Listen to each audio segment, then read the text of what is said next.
Let's review Asylum Hotel by Juliet Blackwell. So I actually was behind on my arcs for the summer, as I always am. I'm always behind on my reading, but I finally got the chance to read Asylum Hotel. I was wanting to warm up into like spooky season, and I'm gonna try to make this review as spoiler free as possible. I'm really like, and if I have a spoiler coming, I'm gonna put spoiler alert and say it too.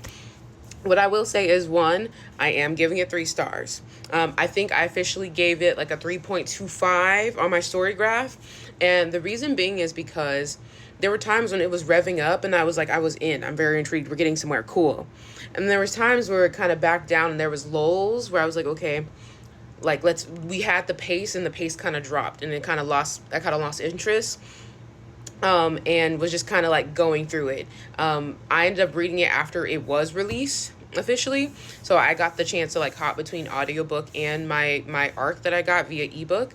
But I would say that was it. It had potential to be stronger. It had potential to be a good 4, but it was the pacing. I will say I liked where we were going in regards to the Asylum Hotel. I liked the story that we were getting and the reveals that was happening there. But at the times when we were not in the hotel and there was journeys being had, I feel like that was where it kind of slowed down a bit. The beginning, so here's what I'll say. The very top, I was intrigued, and then I was here. And then I was intrigued again. Okay, we're still in the first 25% of the book, and then I kind of dropped. And I stayed down here for a bit, and then I kind of came up and then came down. And I was like towards the end half, it was very much like, okay, let's figure out what's happening here. The reveals weren't too big for me.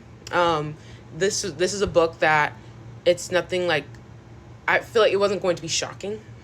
It is, I would say, in regards to like a warm-up horror, it has the potential to like be stronger for someone else probably. For me though, it just kind of, but if you're someone who normally reads like horror and thriller, it might be, or you might even judge it a bit harsher. I don't know. It depends on the person you are. But I would say it's worth a read, but just know it does go up and down.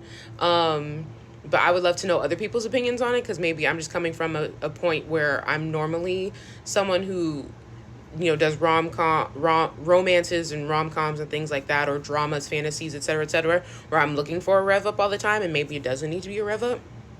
But for me personally, I'm sticking with my 3.25. I will say at the top of the book, I can't remember the main character's name, but for some reason I remember the person.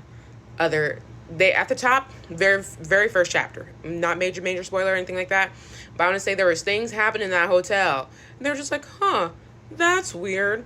That's kind of odd. That's very suspicious. Snap, no survival skills. That's what had me interested. I was like, what are we doing here? When I could talk to the book and talk to the characters, that's where we were at. So when I wasn't really having those conversations anymore in certain parts of the book, that's why I knew I wasn't tapped in. But let me know if you've read it. Let me know what you think.